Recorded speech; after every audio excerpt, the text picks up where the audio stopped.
તમે વજન ઘટાડી રહ્યા છો અને વચ્ચે અટકી ગયું છે, એનું એક કારણ હોઈ શકે તમારું પેટ સાફ ન થવું. તમને પણ આ સમસ્યા છે પેટ સાફ થવાની.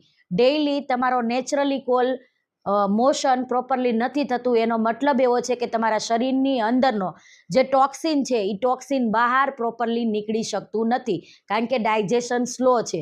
બીજું, તેના કારણે તમારું મેટાબોલિઝમ ધીમું પડશે અને તમારી વજન ઘટવાની, જે ચરબી બર્ન થવાની પ્રક્રિયા ધીમી પડશે. હવે આવા સમયે તમારે શું કરવું? પહેલી પ્રાયોરિટી કઈ? તો પહેલી પ્રાયોરિટી તમારું પેટ સાફ રહેવું જોઈએ.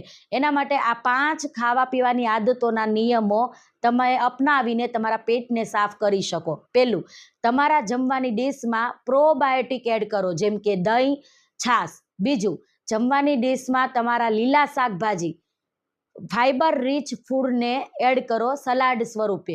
ત્રીજું, પૂરા દિવસની અંદર 3 થી 3.5 લીટર પાણી પીવો. ચોથું, દિવસ દરમિયાનના તમારા 5 થી 7,000 સ્ટેપ ચાલવાનું અથવા કે કોઈ એક્ટિવિટીઝ કરો. અને પાંચમું, સવાર, બપોર અને સાંજનો સમય જમવાનો ફિક્સ કરો. વચ્ચે કમ્પ્લીટ ગેપ રાખો. કોઈ પણ વારંવાર મોઢામાં ખાવાનું મૂકો નહીં. આ 5 આદતોને કારણે તમારું પેટ સાફ થશે અને ફરીથી તમારી જે વેઇટ લોસ જર્ની અટકી ગઈ છે એ શરૂ થશે. એવા દરેક ગુજરાતી ફેમિલીને આ વિડીયો શેર કરશું જે વેઇટ લોસ જર્નીમાં છે અને એનું પેટ સાફ પ્રોપર નથી થતું. ચાલો દુનિયાભરના ગુજરાતીઓને મદદ કરીએ એમની હેલ્થને સારી કરવા માટે. Thank you.